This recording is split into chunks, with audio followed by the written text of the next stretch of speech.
What's up, you beautiful Redditors? Hope you're having a fantastic Saturday. Welcome to the RNEWS morning show. And let's just jump into it. From r/World News. France will not give in to terror after Nice attack, Macron says. I was literally just thinking this. Like, beheading French people. Don't they know the French mastered this art centuries ago? Do you really think the people who strap bombs to their chests and slowly saw away at victims' throats are intimidated by an instant and clean decapitation device? Apparently they're intimidated by drawings. Just make them look at drawings. Can't spread a global caliphate if you stay in your home country. It has never been about giving in to terror. What a ridiculous notion. The issue has always been about how France, and the West, responds to this threat, which goes against the principles of a free and secular society. How does the West respond to an ideology that's incompatible with its core ideals and values? Are we still in the not giving in mode of the last 5 years?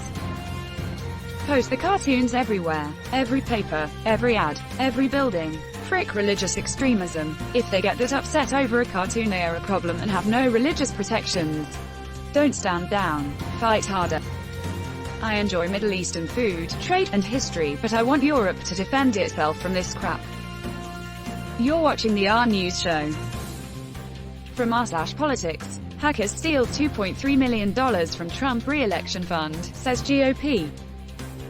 He said the hackers manipulated invoices from 4 vendors who were being paid to send out direct mail for Trump's re-election effort. Invoices and other documents were altered so when the party paid them, the money went to the hackers instead of the vendors. Pure stupidity. I work in cybersec, and what really happened here is that no factor of authentication occurred when payments were made, meaning they just trusted an email and sent $2,300,000 to someone else. Probably someone who hacked the vendor's email account or created a doppelganger domain. B. The GOP in Wisconsin didn't set up security with their own bank and allowed a wire of $2,300,000 to go out of the country to a foreign bank. Pure stupidity. Who pays $2,300,000 to a bank in another country without making sure the millions of dollars were actually going to the vendor? All they had to do was set up security with the bank to tell the bank never allow a wire to a foreign bank, and simply pick up the phone and call the vendor instead of trusting an email before sending $2.3 million. Unreal. Edit. This sure did blow up. Thanks for the thoughtful discussion. Thank you for the awards. Please vote, vote, vote. All they had to do was set up security with the bank to tell the bank never allow a wire to a foreign bank. Working with foreign banks is a key part of Trump's campaign strategy, though. Or, it didn't happen and they took the money and blaming faceless hackers. You're watching the RNEWS show. From r/Politics. MSNBC airs 80-second supercut of Trump's racist remarks over the past 30 years. Here's the link: twitter.com. They missed the whole rapists and drug dealers rant, which is arguably the worst in my opinion. Thank you. The independent website is literally unusable. I have a reader mode on my phone browser that can usually give me the page when the ad blocker can't. Swat that overlay. On desktop, there's a great add-on called Behind the Overlay. It's a godsend. Edit. Fixing typo. Art Vandelay. Import-export. The way he avoids denouncing people by saying, I don't know anything about such and such is such horseshit. He did the same thing about QAnon. He knows racist and conspiracy theorists are his base, so he pretends he doesn't know. I can hear them now. Those are all taken out of context. Geez, that's not even the worst of Trump's racist dog whistles. They should have included Trump insinuating that hombres, aka Latinos, will be raping white women when their husbands aren't around. Then there are his recent comments about saving the suburbs, insinuating that he's keeping the poor and minorities out of the suburbs. Link to the supercut. Twitter.com. You're watching the RNEWS show. From r/Politics. Republican Senator Mike Lee said fact-checking is a form of censorship. Texas Senator and blobfish impersonator Ted Cruz said the same thing yesterday, framing lying to voters as a free speech issue. The whole GOP is in on that now. Republicans don't believe in freedom of speech. They just want to be free to lie to you. In this case, the GOP wants to legally force private businesses Facebook, Twitter, etc., to let them lie to you. Tell me more about this. Long story short, removing protections under Section 230 would remove legal protections for businesses in regards to what their users post. The companies would then act to limit their legal liability.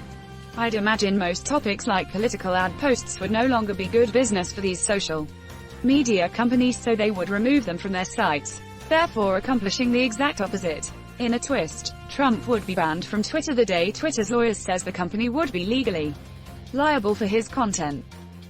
How dare you use your free speech rights to usurp my free speech rights to be wrong about something? Can we please require a mandatory civics test for elected officials, with a long section on what rights do we actually have? Quote, they know what rights we have. They don't care. They don't want people to have rights. That's the problem. Mike Lee is also a frickhead. Fact check that. You're watching the RNEWS show. From r/politics, Biden, if elected, will form task force to reunite 545 separated immigrant children with family. Campaign says. Trump supporters only care about fictitious child abuse like QAnon fables. The Trump administration is literally engaging in human trafficking and they don't give two fricks. Jesus Christ, it's really sad that we're so happy he will do this. Of course it's what any decent, normal human would do, but we're excited about it because it's been so long since we've had a decent, normal human in charge.